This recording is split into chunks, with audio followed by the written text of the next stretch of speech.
Hello, and welcome back to another episode of Critical Reactions with your host, Bryan. It is Friday, that means it's the end of a week. We are going to listen to the final song for this week's theme, which is Lo-Fi. The band is called Helvetia, or Helvetia, not really sure if that's a soft T or a hard T, and the song is Annihilation Party. Now, as an aside, has nothing to do with the music itself. The band Helvetia reminds me of the font Helvetica, and I thought it was interesting that Helvetica is a sans serif font, but they have serifs in their fonts of their band name on the album. I don't know, just where my brain went.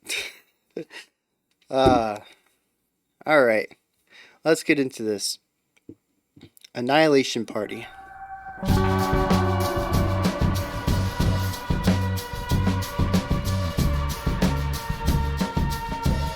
I like how beats 1 and 2 emphasize the downbeat, and 3, 4 emphasize the offbeat, creating this fun little bounciness at the end of each bar.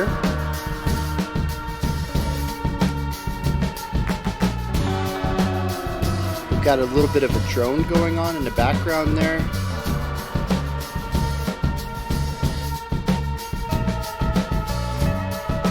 And a high reverb melody line.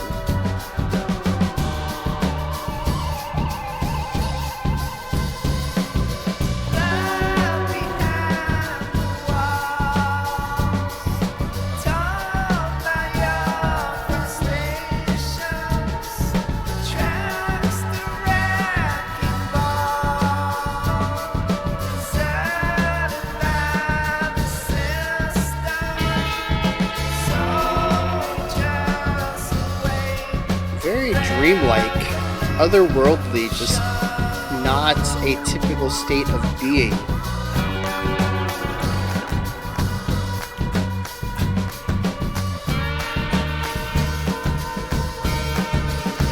Very interesting to hear those hand claps on the downbeats juxtaposing the offbeat strikes on the snare.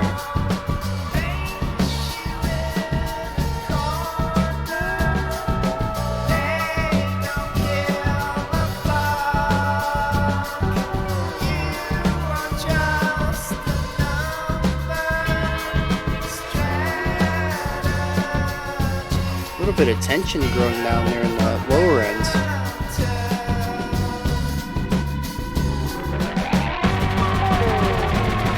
See, I was waiting for this.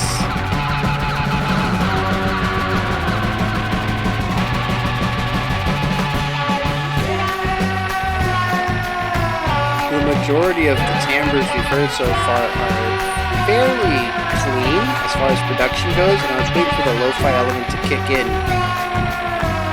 We're finally there. We have some compression, we have some elements clipping.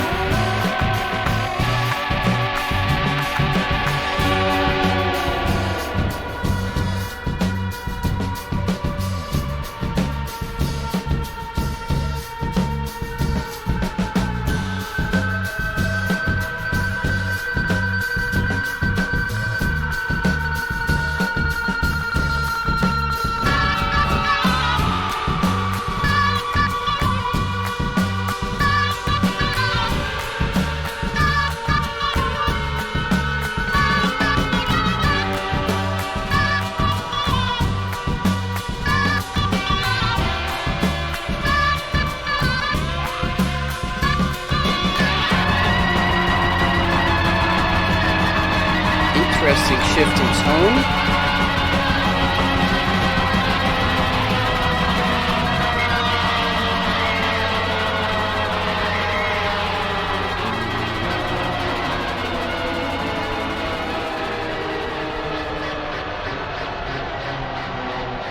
I assume that this is the musical interpretation of the Annihilation.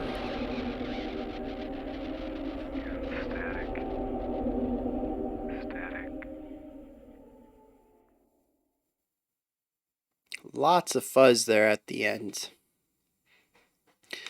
Alright.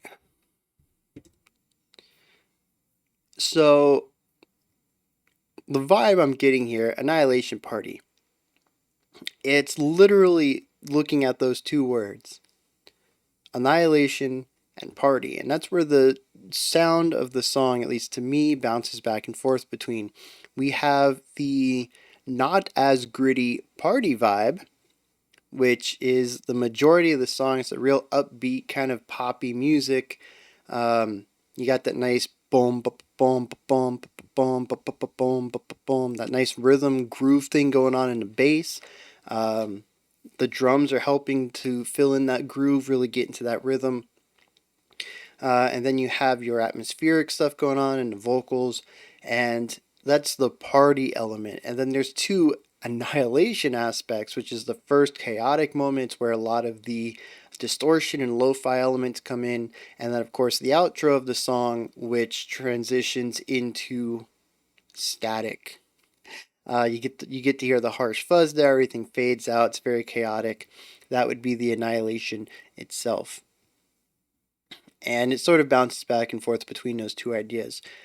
So I think on the surface, the song does a great job marrying with the themes of at least the title. I'm not sure about the lyrics, but I assume the lyrics would be tying into this as well. Now, something I really enjoy here, I kind of wish we had utilized this as our entry point, maybe the Monday song, because it would have allowed me to hear some of the lo-fi elements in a environment that has some elements of production that I'm more familiar with, that I find to be more palatable.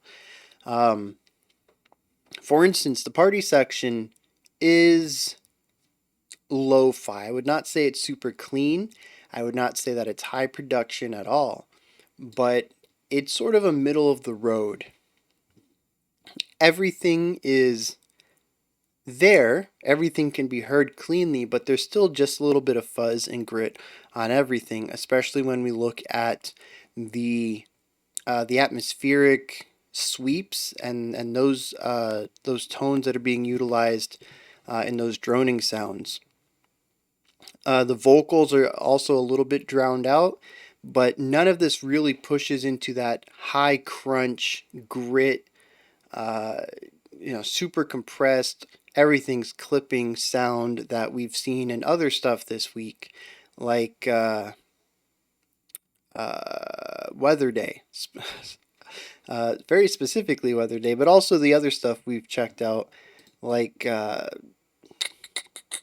Dark Throne. In fact, I would kind of put this in the same realm as King Gizzard that we checked out, where there's definitely a lo-fi element to it, but there's still some clean portions of the production that allow it to retain more of a palatability to its sound rather than going hard into that lo-fi element like we saw with Dark Throne and Weather Day. I think this is a really nice middle ground for that. Although, I guess King Gizzard was actually a good introduction as well. I guess I just would have really liked Dark Throne and Weather Day to maybe be Thursday and Friday. That would have allowed me to have more of a chance to gradually ease into it rather than getting something palatable and then being thrown into into the beast of lo-fi. Oh yeah, Sun Devoured Earth was in there too.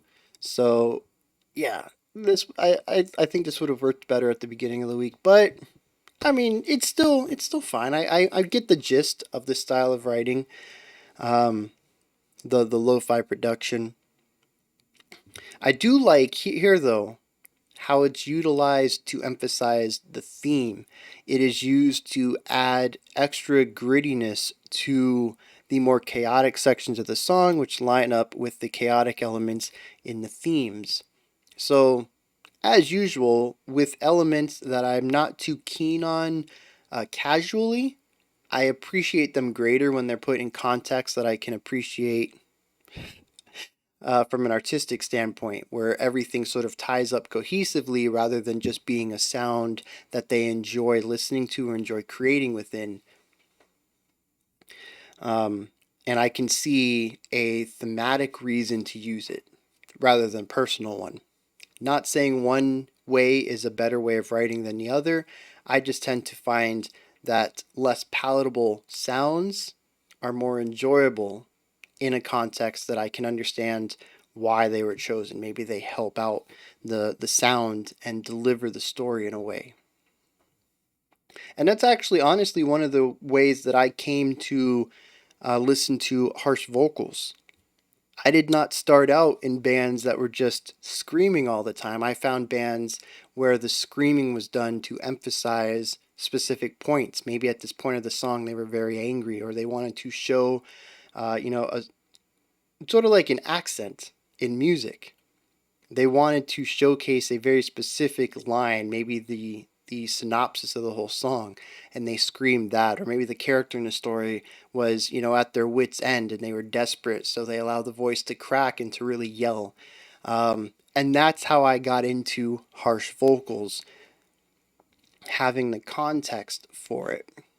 And I think the same thing would happen here. I could probably get into more lo-fi production stuff, but I would need entry points like this, where the lo-fi qualities are thematically relevant to the story of the song, rather than being an intentional, preferential sound choice, completely divorced from the song itself. This is just how they prefer to express themselves musically. Let's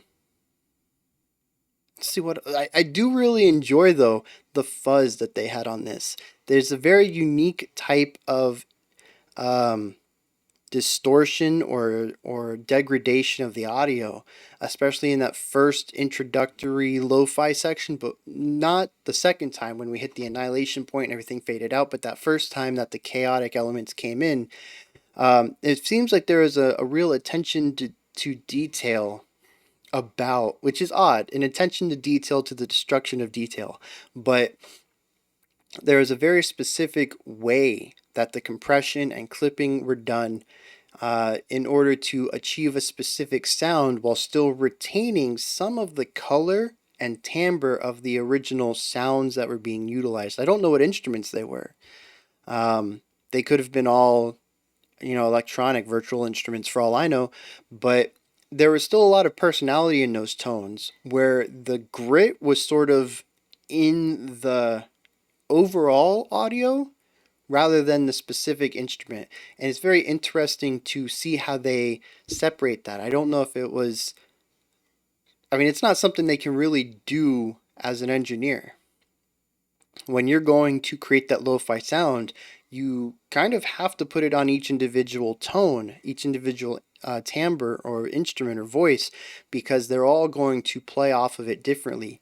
So it's not like it was an overall sound. It was still applied per voice, but it was done in a way that, I don't know, it kind of made the grit and distortion and destruction of the audio more of a global feeling than a per instrument feeling. And it allowed each instrument to still have sort of a voice within the mix, which is interesting. I don't think we heard that throughout the rest of the week. I think I always associated certain grits to the sounds, especially in yesterday's Weather Day, when I mentioned that some of the tones were even mixing into that distortion and almost taking up some of the rhythmic elements of the static inside of their own rhythmic elements. That was really a merging of tone and destruction, whereas this one is sort of a separation of the two, which is really cool. It is a short song though. At 4 minutes, it felt like it was two. Just kind of booking along, just one idea into the next. Maybe I just enjoyed it, which is interesting. I can't say that I walk away from this wanting to learn more about Helvetia, but I think this is a good entry point for this style of music. Like I said, it merges some cleaner production with some of that heavy grit that lo-fi is known for. I am thinking I'm missing something though, and I don't know what it is. I do like how the song, it takes a single idea though. I think this is one of the few times where this really works. So the entire basis of the song musically is predicated on this one idea. The bass and the drums and that ambient drone, they're prevalent throughout the entire track. And it's a shorter track. I mean, 4 minutes. It's nothing ridiculously long, but it's not on the shorter side. I mean, this could easily have been what's 2.5 minutes is the average pop song these days. So it's a little bit longer than that, but it's still not a super lengthy song. We're not pushing in the 6 and 7 minute realm. So one idea kind of fits a length like this, but the way that it's captured in the storytelling as well, it makes sense for the song to not have any movement or changes in ideas.